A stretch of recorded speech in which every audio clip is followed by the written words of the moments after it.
ग्रंथ चल रहा है प्रवचन सार आचार्य एवं कुंदबिंदु स्वामी शुद्धोपयोग अधिकार में शुद्धोपयोग के फल के रूप में सर्वज्ञपने की प्राप्ति और उसके बाद उसका स्वयंभूपने का वर्णन कर रहे हैं। जो सर्वज्ञपना शुद्धोपयोग के द्वारा प्राप्त हुआ है वो पर से निरपेक्ष होकर प्राप्त हुआ है, इस बात का यहाँ पर वर्णन चल रहा है। अपन ने जयसेन और अमृतचंद स्वामी महाराज का अर्थ देख लिया था, थोड़ी सी अपनी चर्चा इसमें बाकी थी, तो इसको भी अपन अब समझ रहे हैं। ये कल पूरे पॉइंट नहीं पढ़े थे ना किसी चार पढ़े थे, 5 पढ़ लिए थे। ठीक है, आगे पढ़ते हैं। शुद्धात्म स्वभाव लाभ किसी अन्य से नहीं निकलता है, ये वाला 6 पॉइंट पढ़ लिए, किंतु ध्रुव सहज चैतन्य भाव में इसी आत्मा से प्रकट होता है। ठीक है, तो इसलिए क्या है, अपादान कारण, स्वयं आत्मा ही अपादान है। वो जो स्वभाव प्रकट हुआ है तो कहीं दूसरी चीज से नहीं आया, उसी में से निकला है। इसमें से जो चैतन्य स्वभाव ध्रुव है, उस ध्रुव में से वो स्वभाव प्रकट हुआ है, तो इसलिए अपादान है। फिर कहते हैं शुद्धात्म स्वभाव किसी अन्य में नहीं होता, किंतु शुद्धात्म स्वभाव की प्रकटता के परिणमन का आधार स्वयं ही यह आत्मा है। इसी स्वयं आत्मा में शुद्धात्म भाव लाभ होता है। तो अधिकरण बता दिए यहाँ पर कि अन्य में नहीं होता है, उसी में होता है। उसका आधार जो है आत्मा ही आधार है।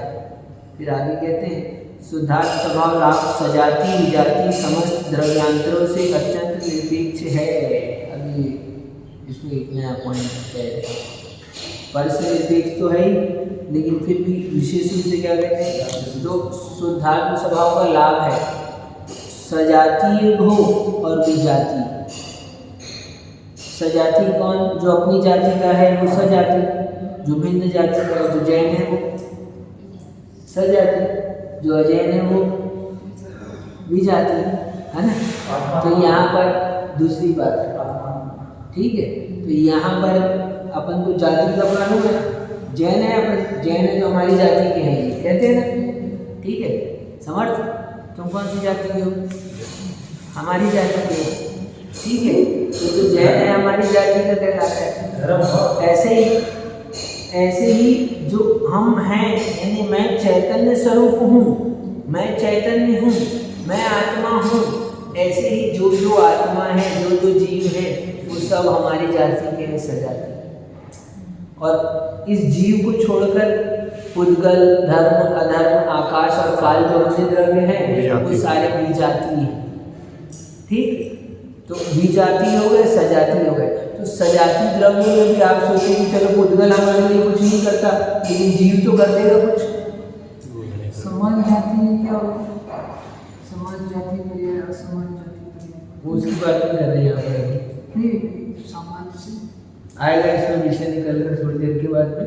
तो जो अपनी जाति का है उनसे मिलकर जो पर्याय बनेंगे वो समान जाति। दो द्रव्यों के मेल से, दो समान द्रव्यों के मेल से उत्पन्न होने वाली पर्याय, ये समान जाति पर्याय कहलाती है। समान जाति और असमान जाति द्रव्य पर्याय का वर्णन, तो बीच में से इसको अलग से बता रहा हूँ, टेंशन नहीं। क्या द्रव्य पर्याय कहते हैं, 2 प्रकार की द्रव्य पर्याय, एक समान जाति द्रव्य पर्याय, एक असमान जाति द्रव्य पर्याय। 2 समान द्रव्यों के मेल से जो पर्याय तैयार होती है वो समान जाति द्रव्य पर्याय है। और दो कहने का मतलब एक से अधिक। ठीक, 2 यानी 2 ही मत ले लेना। जैसे ये है, ये क्या है, हाँ पेन है, तो द्रव्य पर्याय की दृष्टि से इसको अपन देखें तो ये कौन सी पर्याय कहलाएगी, ये समान जाति द्रव्य पर्याय। क्योंकि पुद्गल के परमाणु बहुत सारे मिलकर आए, इसमें आएगा विषय आगे चल, आपने बीच में लिखा है इसलिए थोड़ा सा बता देता हूँ। ठीक है ना। तो समान जाति द्रव्य पर्याय है, कभी बता देता चलेगा, कोई बात नहीं, आपने बोल दिया तो बता ही देते हैं, उसमें क्या बात है। ठीक, और हम ये कौन सी पर्याय है, ये असमान जाति पर्याय। क्योंकि पुद्गल और जीव ये दोनों भिन्न भिन्न जाति के हैं, तो दो भिन्न जाति के द्रव्य के मेल से तैयार होने वाली पर्याय असमान जाति पर्याय।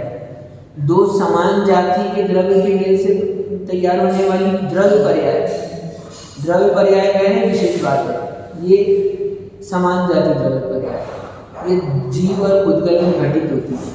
और जो समान जाति द्रव्य पर्याय है केवल पुद्गल में होती है घटित, क्योंकि वो दो जीव मिलकर कभी एक पर्याय नहीं बन सकते। दो पुद्गल मिलकर तो ये एक पैन पर्याय प्रकट हो रही है, लेकिन कभी दो जीव के संयोग से एक पर्याय नहीं बनती है, इसलिए जीवों के संयोग से समान जाति पर्याय नहीं बन सकती।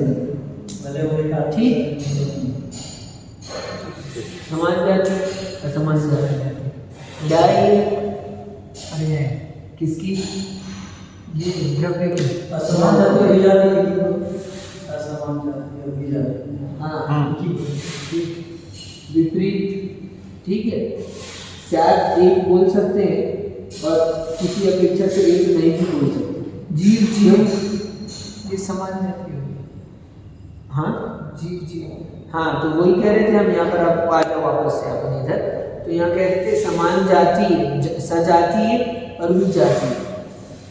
तो जो जीव हमारा, हम सोचेंगे, आपने कह दिया कि स्वयंभू स्वयं से होता है, पर के निरपेक्ष से होता है, पर के निरपेक्ष से यहाँ ऐसा ना समझने कि पर यानी पुद्गल आदि मात्र इससे निरपेक्ष, जीव भी हमारी भी जाति का ही हो, वो भी कुछ नहीं करेगा, वो भी कुछ नहीं करेगा। और भगवान किसकी जाति के हैं? हमारी जाति, हमारी जाति के है ना। हम चैतन्य चैतन्य चैतन्य चैतन्य सब एक जाति, तो चैतन्य भगवान आत्मा, चैतन्य भगवान हरिहंस सिद्ध हमारी जाति के हैं, वो भी हमारे लिए क्या करें? कुछ नहीं। अभी यहाँ समाई कर सुनना क्या, तो यहाँ पर वो बात चल रही जो शुद्धात्मा का लाभ हुआ है, तो वो समान जाति सजातीय और विजातीय भिन्न है, उन भिन्न से निरपेक्ष होकर प्राप्त हुआ है। अनिरपेक्ष ही नहीं, अत्यंत निरपेक्ष होकर। कैसे? उनसे अत्यंत निरपेक्ष होने पर ही इसका लाभ हुआ है। द्रव्यांतरों से अत्यंत निरपेक्ष है। द्रव्यांतर यानी भिन्न द्रव्य, एक द्रव्य को छोड़कर दूसरा द्रव्य द्रव्यांतर कहलाता है। जिस द्रव्य की चर्चा कर रहे हैं उसको छोड़कर सारे द्रव्य द्रव्यांतर कहलाते हैं। तो यही ये बात हुई। फिर आगे कहते हैं शुद्धात्म स्वभाव लाभ स्वयं ही स्वयं में स्वयं से स्वयं के लिए स्वयं के द्वारा होता है, अतः यह लाभ अत्यंत स्वाधीन है, पराधीन नहीं। जो लाभ दूसरे के द्वारा प्राप्त होता है वो पराधीन है। ये स्वयं ही स्वयं में स्वयं से स्वयं के लिए स्वयं के द्वारा होता है, किसी दूसरे के द्वारा नहीं होता। इसलिए क्या है? अत्यंत स्वाधीन है। ठीक, ऐसा स्वाधीनपना प्राप्त हो अपने वास्तविक लाभ के लिए। अब सुनो और कहते हैं, अपने वास्तविक लाभ के लिए अन्य सामग्री ढूंढने से लाभ हो ही नहीं सकता। पॉइंट की बात क्या कि अपना वास्तविक सुख चाहिए ना, अपने को वास्तविक लाभ चाहिए, तो वास्तविक लाभ चाहिए तो क्या ढूंढे, क्या सामग्री मिले? अन्य सामग्री ढूंढने से कभी वास्तविक लाभ नहीं मिलेगा। जो सामग्री ढूंढ रहा है इसका मतलब उसको वास्तविक लाभ नहीं चाहिए।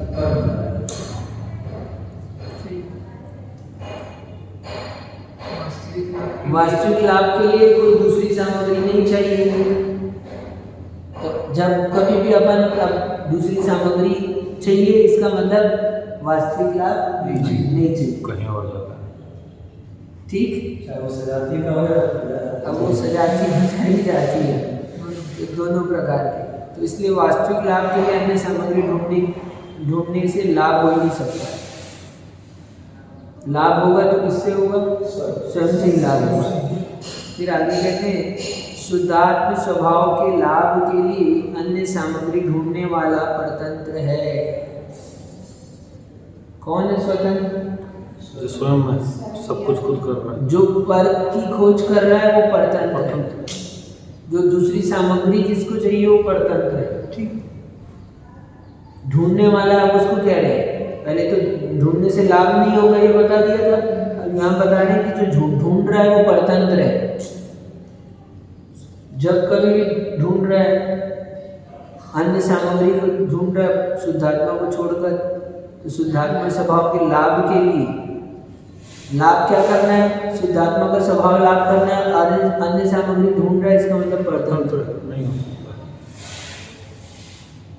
ठीक, और फिर कहते हैं परतंत्र जीव शुद्धोपयोग को प्राप्त नहीं कर सकते। फिर शुद्धोपयोग का फल परतंत्र को मिलना कैसे संभव हो सकता है? अब जो कोई कहे शुद्धोपयोग क्या प्राप्त होता है, लाभ होता है, तो शुद्धोपयोग का फल किसको मिलता है? जो स्वतंत्र होता है उसको मिलता है। स्वतंत्र होकर के स्वतंत्रता मिलती है। स्वतंत्रता का वेदन करता है तो स्वतंत्रता मिलती है। परतंत्रता का वेदन करेगा तो परतंत्रता ही मिलेगी। हाँ, आपका देश है, आप भारत के निवासी हो, आप मानो आप किसी से बंधे नहीं हो, विदेशी दूसरे हैं, आए हैं, आप स्वाधीन हो, स्वतंत्र हो, ऐसा विश्वास दिलाया तब स्वतंत्रता प्राप्त कर पाए। और वो पहले से मान ले कि नहीं हम तो बंधे ही हैं, 400 साल से हाँ, चल रहे हैं। ये 400 साल से इतने, हाँ, तो ये लोगों की शक्ति बहुत है, इनके पास ताकत बहुत है, हमारे पास कुछ नहीं है, पैसे नहीं है, खेती नहीं है, ज्ञान नहीं है, बुद्धि नहीं है। हाँ, तो ऐसे कर्म कब से जग रहे हैं? अनादिकाल से कर्म जग रहे हैं। अब हम क्या करें, हम तो कर्मों के अधीन है, कर्म का उदय है। हाँ, कैसे काम चलेगा, हम कुछ नहीं कर सकते, तो ये हम कर्म से और बंधते जाएंगे। अब हमारे को कोई स्वतंत्र नहीं कर पाएगा। जिसको अपना विश्वास हो जाता है कि हम तो स्वाधीन है, अनंत शक्तिशाली है, हमारे को कोई बांध ही नहीं सकता है, हाँ, ऐसा विश्वास हो जाता है, वो आदमी हो जाता है स्वतंत्र। है अभी परतंत्र, लेकिन जिसने स्वतंत्रता का विश्वास किया है वही स्वतंत्रता प्राप्त कर सकता है। स्वतंत्र स्वरूप को जाना है, कोई स्वतंत्र हो सकता है।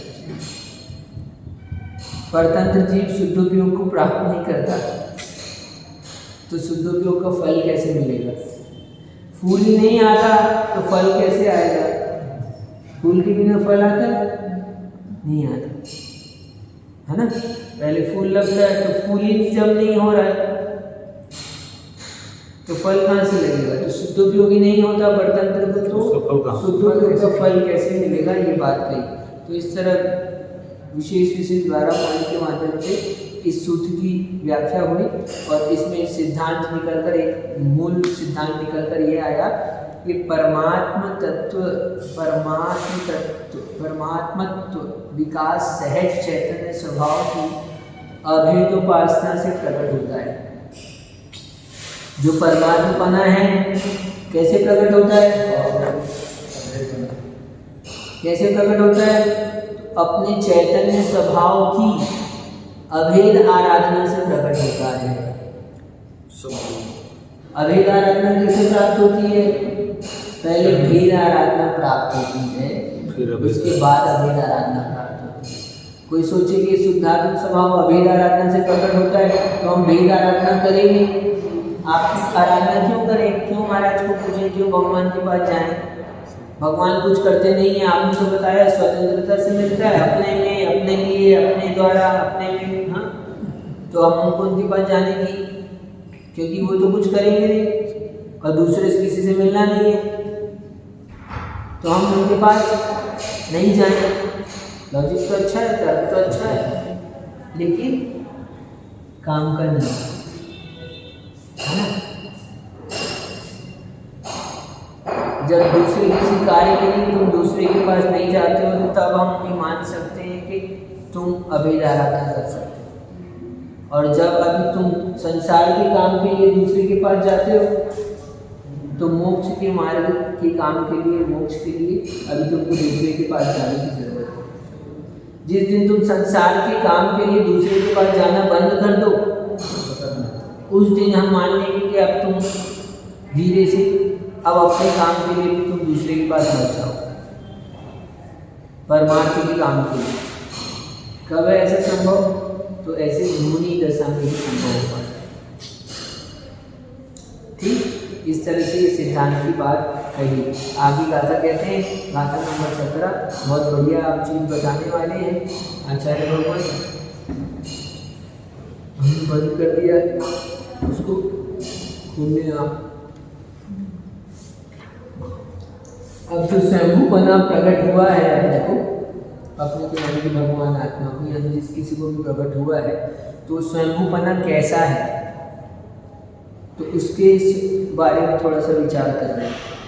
उसकी प्राप्ति हो गई, आपने तो कहा कि शुद्धोपयोग के फल से स्वयंभू हो गए, सर्वज्ञ हो गए, तो कब तक बने रहने वाले हैं? सर्वज्ञ हो गए, ठीक है, नौकरी तो मिल रही है तुमको, लेकिन ठीक है, कब परमानेंट है क्या?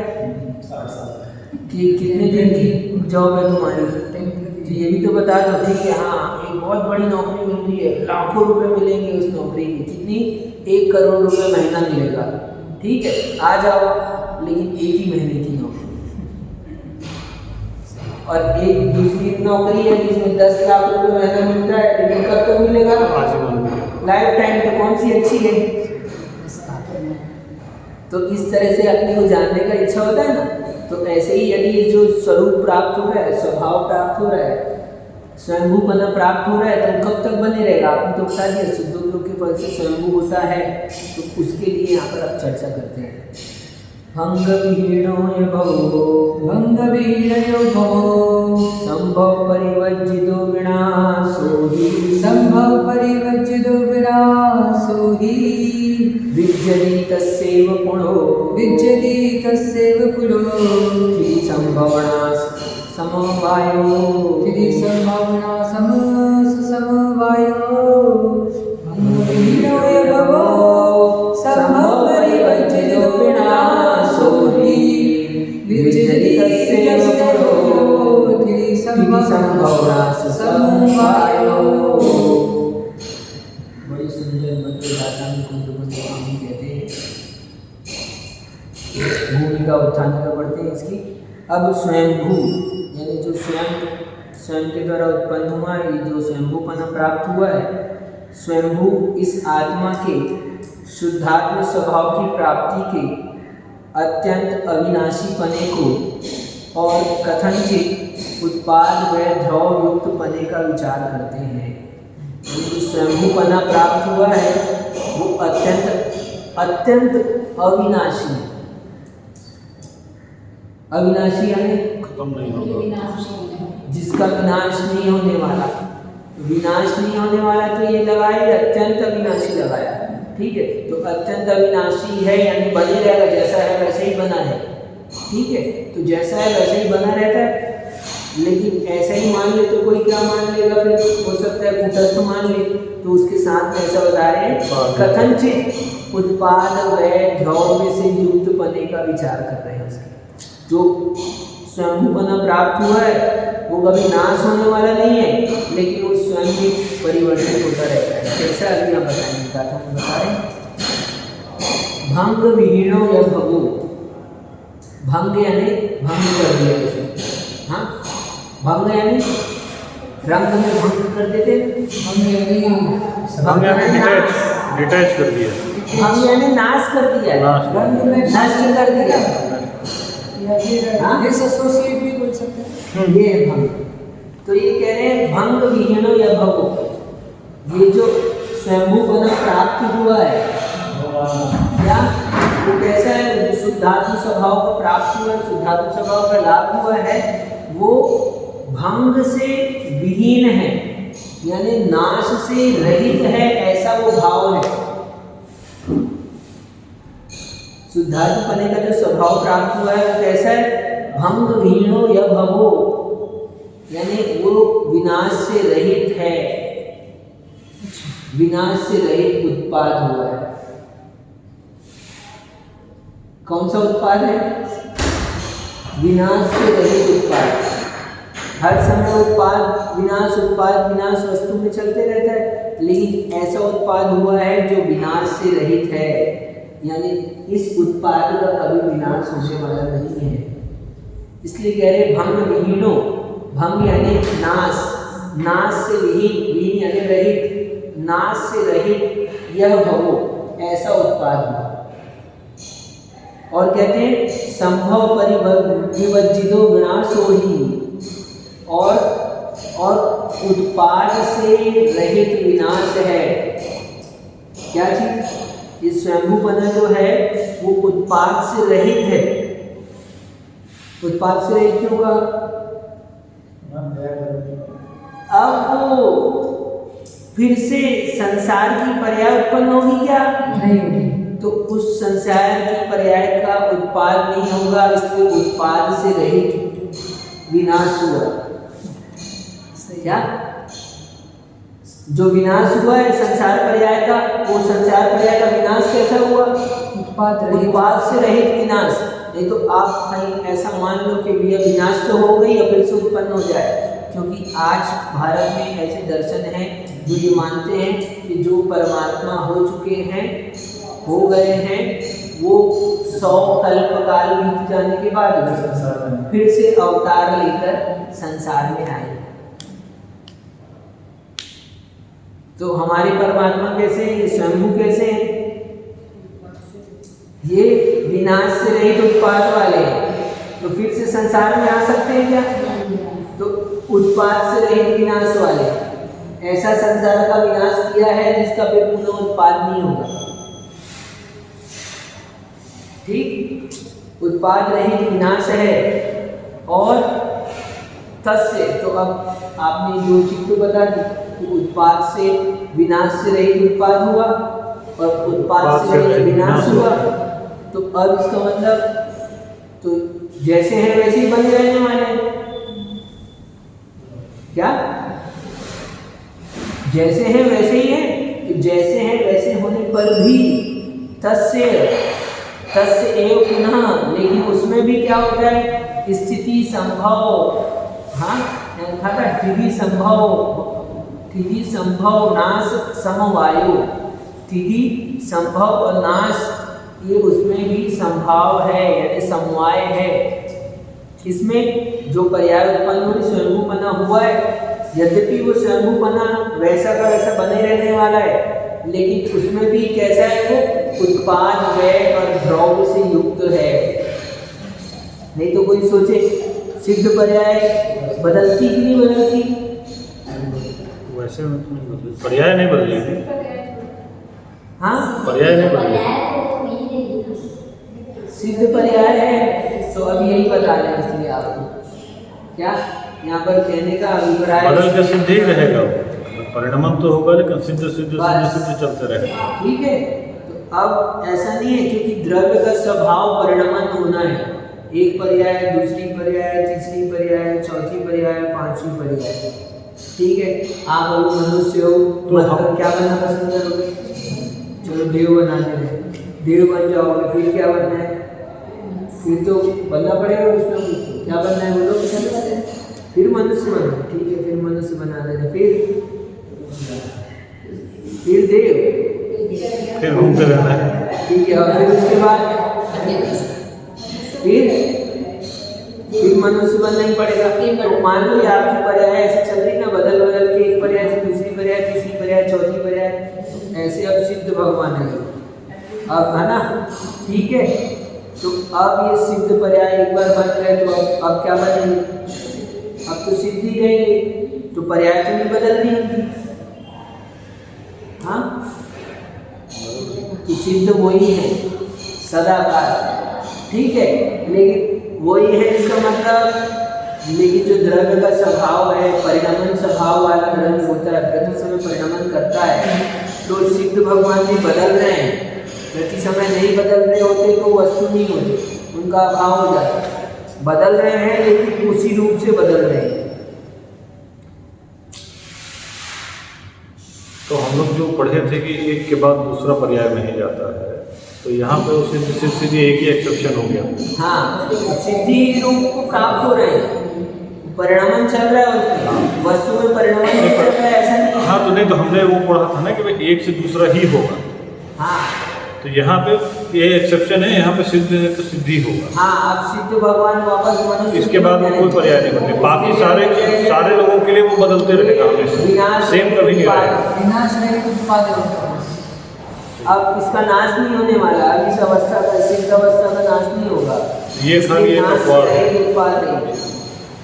और अब वो मनुष्य पर्याय का आपने अभाव कर दिया, क्योंकि सिद्ध मनुष्य पर्याय से बने हैं, तो ये मनुष्य पर्याय का उत्पाद रहित विनाश किया है। अब मनुष्य पर्याय उत्पन्न नहीं हो सकता, मतलब बाकी जितने भी पर्याय संभव है वो सब खत्म हो गए, खाली यही पर्याय रहेगा। तो ये बताना चाहते हैं, यानी कोई इससे अंदर गहरे दार्शनिक रूप में हमारे सिद्धांत ये इसमें छिपे हैं कि भगवान लौट कर नहीं आते, बाकी पर्याय खत्म नहीं। ठीक। और दार्शनिक रूप में सिद्धांत ये छिपा है कि वस्तु जो है वो सदा परिणमन स्वभाव वाली बनी रहती है, वो ऐसा नहीं होता कि उसका परिणमन स्वभाव नष्ट हो जाए। तो सिद्ध का परिणमन हो रहा है, उसमें भी उत्पाद वैध हो रहा है। तो ये जो पर्याय स्वयंभू पने की प्राप्ति की है उन्होंने, वो ध्रुव उत्पाद और विनाश से मिली हुई है, संवेद है, समवाय रूप से है। उस पूरी की पूरी पर्याय में जो चीज चल रही है, किस समय चल रही है, आज चल रही, कल चल रही, हमेशा चल रही है। हर एक समय में परिणमन चल रहा है, ऐसा कोई समय नहीं है जहाँ परिणमन नहीं हो रहा। वस्तु परिणमन स्वाभाविक है, उसका प्रति समय परिणमन होता है, और उत्पाद व ध्रुव तीनों ही प्रति समय होते हैं। इसके बारे में और आगे अच्छे से उत्पाद व ध्रुव को समझाएंगे कैसे होता है, बहुत इंटरेस्टिंग है, जोरदार विषय है। उत्पाद व ध्रुव जो है ना, इसको जानना बहुत अच्छा है। बहुत समय तक अभी भी आप लोग देखो दिखाए ना, उत्पाद व ध्रुव है कि नहीं। अभी मनुष्य पर्याय है आपकी, देव पर्याय बनेगी तो देव पर्याय का उत्पाद, मनुष्य पर्याय का वे, और जीव ध्रुव, ठीक है। तो मनुष्य पर्याय नष्ट होगी, जीव देव पर्याय उत्पन्न होगी। हाँ समझ गए। हाँ ठीक है, मतलब बात बोर्ड में रहता है, ठीक है। तो जाने दो, बोर्ड किया विकल्प नहीं करोगे, अभी तो मूल चीज समझो क्या। तो उत्पाद में नहीं समझा, बाद में समझाएंगे। तो उत्पाद हो रहा है, एक समय उत्पाद हुआ, फिर अगले समय में वह, पहले वह हुआ फिर उत्पाद हुआ। वस्तु नष्ट होगी तब तो बनेगी ना, आटा नष्ट होगा फिर रोटी बनेगी। तो किस समय में नष्ट हुआ आटा? नष्ट होते रोटी बनेगी। और मान लो 1 बजे आटा नष्ट हुआ, 1:01 में रोटी बना, ठीक है। तो उत्पाद कब हुआ? 1:01 में हुआ, और वह कब हुआ? 1 बजे हुआ, ठीक है। और इन दोनों में वस्तु बनी हुई है ना। तो ऐसा ही अपने को समझ में आता है। तो ऐसा नहीं है क्या है ना, 1 बजे क्या, जिस 1 बजे में आपने नाश बताया है ना, उसी 1 बजे में, उसी समय में ही उत्पाद है। तभी तो नाश होगा। क्या होगा? उत्पाद का समय अलग हो जाएगा, व्यय का समय अलग हो जाएगा, ये बीच का अलग अलग समय में हो जाएंगे। महाराज के 2 पर्याय के बीच का समय को क्या बोलते हैं बताए? इसलिए तो इसमें बीच में समय नहीं रहता है, 2 पर्याय है। 2 पर्याय के बीच का कुछ अंतर होता है, कहा था, तो वो उसमें भी पर्याय रहती है। अच्छा, ऐसा नहीं होता उसमें कि वो तो शरीर की दृष्टि से हमने कहा था। हाँ, बस शरीर की दृष्टि से पूछे थे, हाँ। जाने तक के बीच का यहाँ वाले में नहीं, वो वाला। लेकिन उसमें भी क्या होता है, उसमें परिणमन हो रहा है। परिणमन तो होगा ही। यदि परिणमन नहीं होता तो एक स्थान से दूसरे स्थान जाएगा कैसे? इसका शरीर वाले के पूर्ण शरीर आकार रहता है, उसके लिए भी हमारे सब व्यवस्था है। देखो इतनी सूक्ष्म चीज बता रहे हैं आपको कि 3 समय के लिए आदमी मात्र उसमें भी डिटेल बता रहे हैं, उसका भी डिटेल में भी जो उसमें वर्किंग चल रहा है ना, तो वो कैसा रहेगा उस समय में, तो जो शरीर को छोड़ा है उससे वैसा रहेगा। तो इस ऐसा उसको बनाए रखने के लिए कौन काम करता है, तो नाम कर्म की एक प्रकृति है, वो नाम कर्म की प्रकृति काम करती है। ठीक, इसको कहते हैं गत्यानुपूर्वी। गत्यानुपूर्वी काम नाम कर्म है, वो पूर्ण शरीर आकार बनाए रखता है। मनुष्य मरकर देव हो रहा है, जो मरने वाला होता है उसके पहले ही तैयारी करते हैं। नहीं मर गया है वो तो। मर गया, 3 समय ही है। और सुनो, समय मतलब अब मरण भी बताएंगे तो आपको आश्चर्य होगा। क्या हम नहीं बता रहे, जाने दो, अभी विषय है। तो मरण कब होता है, सुनो बता। बोर्ड है, बता। हाँ? अच्छा बीच में थोड़ा सा बता दे रहे हैं, इंटरेस्टिंग है। देखो अभी आप मनुष्य हो, है ना, अब मनुष्य मरकर देव होगा, ठीक है, तो कब होगा, मरने के 3 ये समय बाद। अभी समझाया ना। मरने के 3 समय बाद। ठीक, तो मरने के 3 समय यानी गैप हो जाएगा यहाँ पर, फिर तो ऐसा नहीं होता। अच्छा, तो ये यहाँ मनुष्य है ना, वास्तव में तो मरण हुआ ही नहीं है। यहाँ पर मनुष्य आयु थी आपकी, जिस समय यहाँ मनुष्य था उस समय जी रहा था ना, उस समय जी रहा था कि मर गया, जी रहा था। तो कौन सी आयु का उदय था, मनुष्य आयु का, ठीक है। और तुरंत मरा, क्या हुआ, 3 समय के लिए तो मरा ना, लेकिन अभी यही तो बता रहा हूँ मैं, इसलिए तुमको आज बता दे रहा हूँ बीच में। ये मनुष्य बन के मनुष्य ये तुमने दिए हमको, बाकी हमारा ऐसा है। हाँ, जो भी बात की सुनो, बहुत अच्छा चीज है ये मनुष्य है ना, जाने दो, दिख जाएगा। ठीक है, मनुष्य है ना, मनुष्य है इस समय में, ये मनुष्य है। अभी आप अभी जी रहे हो ना, मनुष्य आयु का उदय है, ठीक है। अब मरण किया, मरा मतलब मर के क्या होगा, क्या बनना चाहते हो, देव बनेंगे। तो देव आयु का उदय कब आएगा, बताओ कब आएगा, उदय आया तभी तो मरण होगा क्या, मृत्यु के समय 3 समय पहले आएगा। देखो महाराज बता रहे हैं, उत्तर देखो, हाँ, बता दो मरा, हाँ 3 समय उसका डिफरेंस क्या, हाँ। विग्रह रीति, हाँ चौथे समय में हाँ, ले लेकर जन्म, तो चौथा समय हो गया। चौथा समय पर देखो, इंटरेस्टिंग है, बहुत मजेदार है। उसी समय जन्म हो गया। ठीक है, 1 2 3 पहले समय में है ना? ऐसा बोलो। ठीक है, तो सब देखो, अपन देख रहे हैं, चीज देख रहे हैं। देखो मनुष्य आयु का यहाँ उदय था, और अब यहाँ पर देव आयु का उदय हम यहाँ बना रहे हैं, मान लो, ठीक है, ठीक है। तो बीच में कौन सी आयु का उदय था उसका, देव का ही है। कोई आयु का उदय नहीं था, तो आयु कर्म से रहित हो गया ये।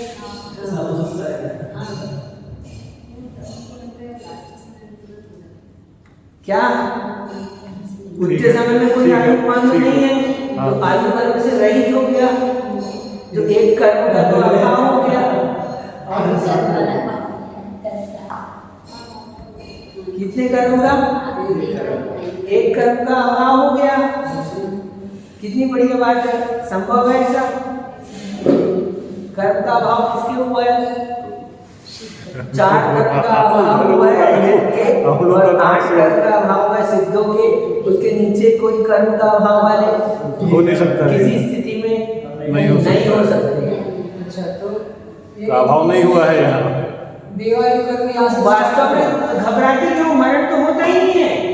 देवायु यहाँ से हो गया, ये देव यहाँ मनुष्य आयु का हो था, और जस्ट तुरंत क्या हो गया, देव आयु का उदय आ गया।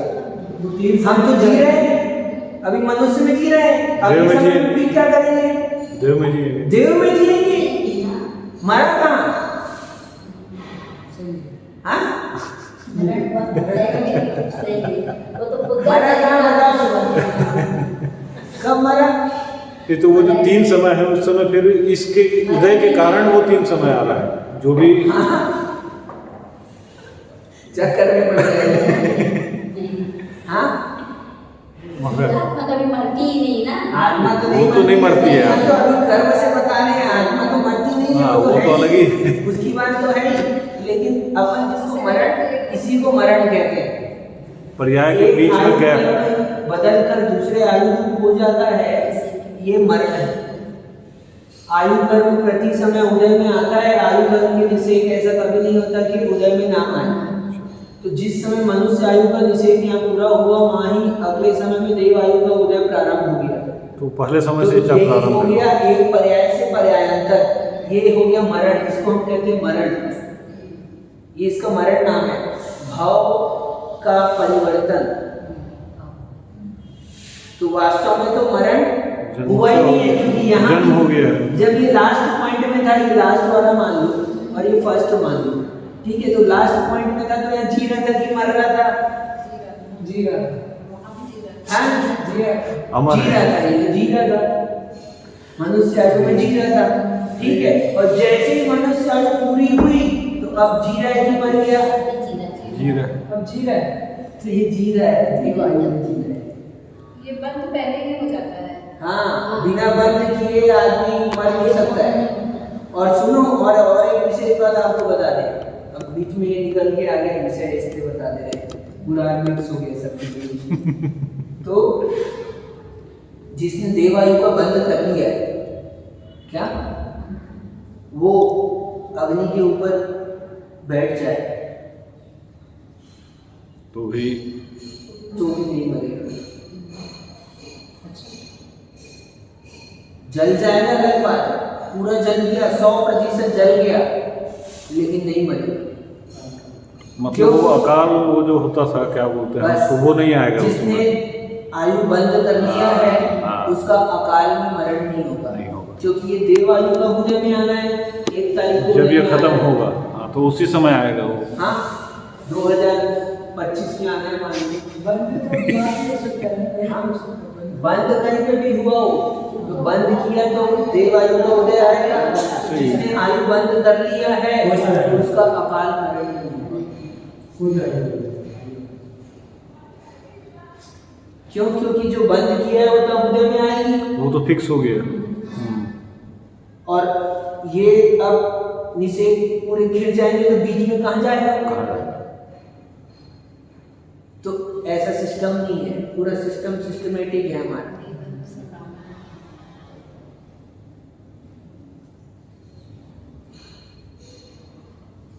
पूरा व्यवस्थित है काम, इसलिए ये जितना मजा है ना, इससे ज्यादा तुमको सिद्धांत पढ़ोगे उसमें मजा आएगा। एक एक चीज परफेक्ट बताते हैं एकदम।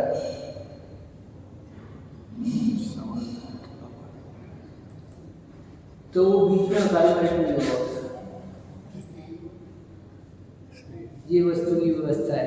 तो छोड़ो अकाल मरण को, अपन तो आ जाओ, बहुत बात समझो, अब अपन बाद में थोड़ा समझिए। वो जो देव आयु वाला 3 समय का जो है। हाँ, अब उसी वो सवाल बचा है। 3 समय में सुनो, 3 समय में विग्रह गति में है, ठीक है, लेकिन उसकी आयु का उदय आ चुका है। आ गया वो अगले वहाँ वाले पर अगली आयु का उदय है, वही वो विग्रह गति वाला जीव जो है विग्रह गति में कहला रहा है, लेकिन देव आयु का जीव। विग्रह गति क्यों कह रहे हैं? क्योंकि शरीर प्राप्त नहीं हुआ। 3 समय कितना कम है? वो तो ठीक है, असंभव, कल्पना नहीं कर 3 सकते समय का हैं। भी कैलकुलेशन बता रहे हैं, सोच लो हम तो उसमें भी क्या क्या वर्किंग है, क्या वो भी है। सिस्टम है, वो सब बता रहे हैं। तो उस विग्रह गति में 3 समय तक उसके देव आयु का उदय है, जो मनुष्य मरकर देव में उत्पन्न होने वाला है, देव आयु का उदय है। लेकिन शरीर का आकार कौन सा है, आकृति कौन सी है? तो पूर्व शरीर आकार है। कौन से कारण से? तो मनुष्य गत्यान पूर्वी कर्म के कारण से।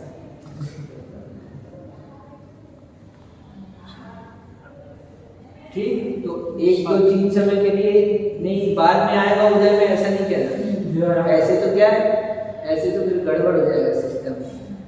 3 समय कर्म से रहित हो जाएगा आयु कर्म, इसी दृष्टि से कहते हैं ना मोक्ष यही है ना। होगा, मोक्ष यहाँ इसलिए होगा। उस दिन बताया था ना भैया, आप दोनों अभी घर जाओगे तो कहाँ बिछड़ोगे? बताओ कहाँ बिछड़ोगे? बताओ जल्दी अभी से। तो भाई मंदिर के बाहर ही पिछड़ेंगे। अरे वहाँ तो साथ में तो थे। वहाँ अलग अलग काम है, तुम वहाँ पर, वहाँ तो साथ में थे ना। असंभव है वो कार्य बताना, असंभव है वो कार्य बताना। ठीक है। महाराज श्री तो समय तो हो गया, लेकिन नहीं एक सवाल, अरे एक सवाल था। जैसे कई बार जैसे गांव में ऐसा ज़्यादा होता है कि अकाल कहीं मृत्यु हो गया, तो कुछ लोगों को उनका अनुभव होता है। हाँ। जैसे कभी कभी हमको भी लगता है, हाँ, आभास होता है, आवाज़ भी आती है चीज़ें, तो वो क्या होता है कि अकाल हुआ तो इसीलिए उनके कर्म ऐसे बन गए कि फिर वो देव बन गए या नारकी बन गए, या वो है तो क्यों नहीं है? अकाल हो गए तो ऐसा नहीं है, वो क्या है, वो देव हो गए। देव हो गए तो उनको भी जिज्ञासा रहती है, तुमको अपने पास्ट के लिए जानने की जिज्ञासा होती है ना, तो ऐसे उनके भी मन में जिज्ञासा होती है। पर वो देव हो जाते हैं, लगाते हैं तो फिर वो वहाँ पर आ जाते हैं, कुछ कर जाते हैं, मतलब कुछ जाते हैं, वो कुछ ऐसा। वो देव जो होते हैं वो नीचे वाले जो हाँ, जातियाँ होती है उसमें होते हैं। बस ठीक है। तो अपन और इसके उत्पाद में ध्रुव पर विचार करेंगे। अभी तो क्या बताया इसमें, तो जो स्वयंभू बना है वो विनाश से रहित उत्पाद है, और उत्पाद से रहित विनाश है, और उत्पाद में ध्रुव से युक्त स्वयंभू बना है, उससे तन्मय है, उससे एक में एक है। उस समय में उस स्वयंभू पर्याय जो है उत्पाद में ध्रुव से तन्मय है, तन्मय भूत। ठीक, इस तरह से समझना। तो इस बीच में अपन ने मरण देख लिया, तो अब टेंशन लेने की बात नहीं है क्या? नहीं था टेंशन वाली। है ना, तो मरण तो हो जाएगी अपना, तो हम तो जीते रहेंगे। हाँ? अभी गुरुदेव जो पैदा होते कि एक आध दिन में मर जाते हैं, 2 दिन में मर जाते हैं, वो भी मर जाते, ठीक है। तो एक दिन की आयु उतनी होगी एक ना? दिन की आयु। हाँ, और एक दिन की नहीं है, पेट वो में जब जन्म गर्भ में तो रहे ना 9 महीने, तो एक जब दिन आए की गर्भ आए में उसी तब समय से उसका आयु चलेगा। गर्भ में आए उससे पहले से ही प्रारंभ हो गया। एक्चुअली बर्थ डेट तो वही है। हाँ, एक्चुअल तो वही है। सही।